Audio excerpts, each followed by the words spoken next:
pagi saudara-saudari yang terkasih di dalam Tuhan Yesus Kristus. Selamat berjumpa kembali di dalam renungan pagi hari ini. Sebelum kita membaca dan merenungkan firman Tuhan, marilah kita bersama-sama mempersiapkan hati dan pikiran kita dan memohon tuntunan Roh Kudus. Mari kita berdoa. Bapa Sorgawi, terima kasih untuk kesempatan pagi ini, di mana kami akan kembali mendengar firman-Mu sebelum melanjutkan aktivitas hari ini. Kami memohon tuntunan Roh Kudus agar kami diberi kemampuan untuk memahami firman-Mu, terlebih melaksanakannya di dalam keseharian hidup kami. Terima kasih Bapa, di dalam nama Yesus Kristus kami berdoa dan bersyukur. Amin. Saudara-saudari yang dikasihi Tuhan, renungan firman Tuhan pada pagi hari ini terambil dari Kolose 3 ayat 15-17. Saya akan membacakannya untuk kita. Hendaklah damai sejahtera Kristus memerintah dalam hatimu, karena untuk itulah kamu telah dipanggil menjadi satu tubuh, dan bersyukurlah. Hendaklah perkataan Kristus diam dengan segala kekayaannya di antara kamu, sehingga kamu dengan segala hikmat mengajar dan menegur seorang akan yang lain, dan sambil menyanyikan mazmur dan puji-pujian dan nyanyian rohani, kamu mengucap syukur kepada Allah di dalam hatimu.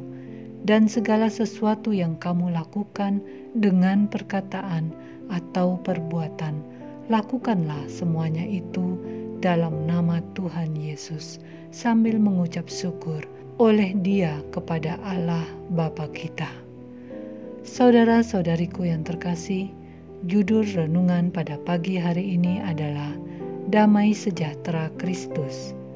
Saudara-saudari yang dikasihi Tuhan, kehadiran Yesus Kristus di tengah dunia ini, yang kelahirannya melalui anak darah Maria, telah menjadikan kita sebagai orang yang menerima keselamatan dari Allah.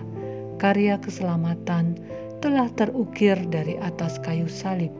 Namun, kita harus tetap waspada karena kita tidak terbebas dari perbuatan dosa.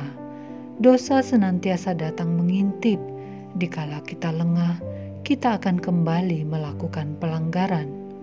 Dosa datang dengan berbagai cara, termasuk melalui pengajar-pengajar sesat yang membawa ajaran palsu, seperti yang terjadi di tengah kehidupan jemaat Kolose.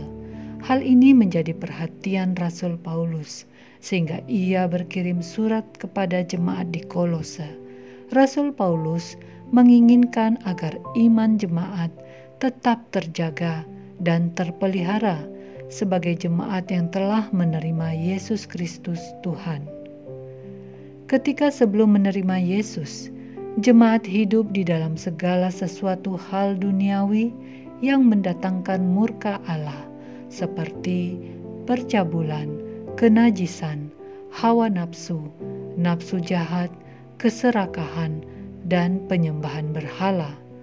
Dengan menerima dan bersatu bersama Kristus, jemaat akan mengalami damai sejahtera, karena Yesus Kristus adalah sumber damai yang akan memerintah di hati setiap orang yang menerimanya.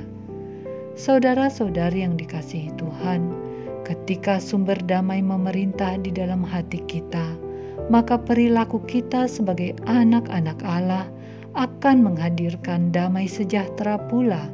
Kita akan menjadi pembawa damai bagi sesama kita melalui perkataan dan perbuatan kita, sebagai tanda bahwa kita telah mengalami pembaharuan di mana kita telah menjadi satu tubuh dengan Kristus. Saudara-saudari yang dikasihi Tuhan, jangan kita sia-siakan karya keselamatan Allah. Jangan kita sia-siakan kedatangan Yesus Kristus, pembawa damai itu. Bersungguh-sungguhlah menerima Dia di dalam kehidupan kita. Biarkan damai sejahtera Kristus memerintah di dalam hati kita. Percayalah, damai akan hadir untuk orang di sekeliling kita, terlebih-lebih di hati kita untuk ketenangan diri kita. Demikianlah renungan pada pagi hari ini. Tuhan memberkati. Kita akan menutup renungan dalam doa, tetapi jika saudara ingin didoakan secara khusus, hubungi email kami. Kerinduan kami agar channel ini menjadi berkat bagi banyak orang. Mari kita berdoa. Ya Tuhan, terima kasih untuk firman-Mu. Kami sungguh-sungguh memohon kepadamu agar kiranya Engkau mau tinggal di dalam diri kami, di dalam kehidupan kami. Kami ingin merasakan damai sejahtera Kristus itu dan menghadirkannya pula bagi sesama kami melalui perkataan dan perbuatan kami. Ampunilah dosa-dosa kami. Sebentar kami akan melanjutkan aktivitas. Kami percaya Tuhan akan menyertai kami. Kami menyadari bahwa kami hidup hanya karena belas kasih-Mu yang begitu besar kepada kami. Terima kasih Tuhan. Inilah doa kami yang kami alaskan hanya di dalam nama Tuhan Yesus Kristus yang kepadanya kami bermohon dan bersyukur. Amin. Saudara-saudari, mulailah harimu. Kiranya kasih dan anugerah Tuhan senantiasa melimpah di dalam kehidupanmu. Muliakanlah Tuhan di dalam setiap aktivitasmu dan jadilah saksi hidup bagi firman-Nya. Roh Kudus menyertai kita semua. Sampai berjumpa kembali di renungan berikutnya. Tuhan Yesus memberkati.